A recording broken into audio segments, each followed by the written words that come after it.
For my next review, I am doing The Lord of the Rings, The War of the Rohirrim. This movie was in a bit of a weird spot for me because after the first trailer and after doing research on this film, I come to find out that the only reason why this film was even greenlit was so that way New Line Cinema did not lose their film rights. Now, when a film gets greenlit because of that, films in those circumstances normally don't tend to be very good. And it also didn't help that the trailer didn't do this film any service either, because it made it look like Hara was going to be a Mary Sue girl boss type of character. And it also didn't help that one of the three writers to this film had next to no writing credits to her name whatsoever. I decided to not watch any reviews on this movie until I saw it. In fact, I haven't seen any reviews yet on this film. So, with that being said, this movie is actually pretty good.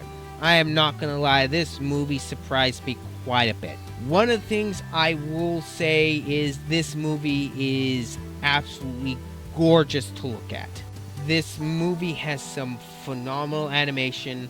All of the character designs are fantastic, and this movie actually feels like it would fit really well as a prequel to Peter Jackson's trilogy. Now, with that being said, this movie is not without its faults. Unfortunately, with them making this film around a character only previously known as the daughter of Helm Hammerhand, and that was it that they all could work from, they basically made a bunch of stuff up for this film. And that was something else I was worried about.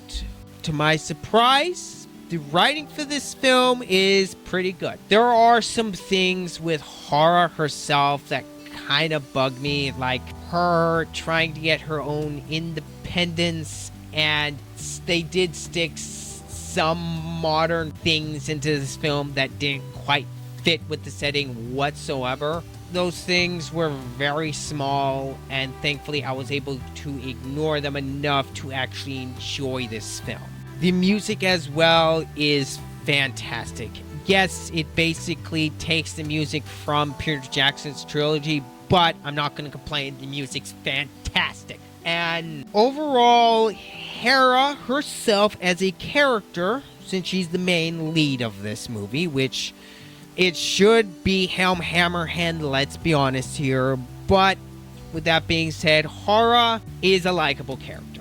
I'm not going to lie, they didn't make her Mary Sue, they didn't do a girl boss, they actually made a likable protagonist. So at least they didn't screw up that part. Her brothers as well are likable, and they did not disrespect Helm Hammerhand himself.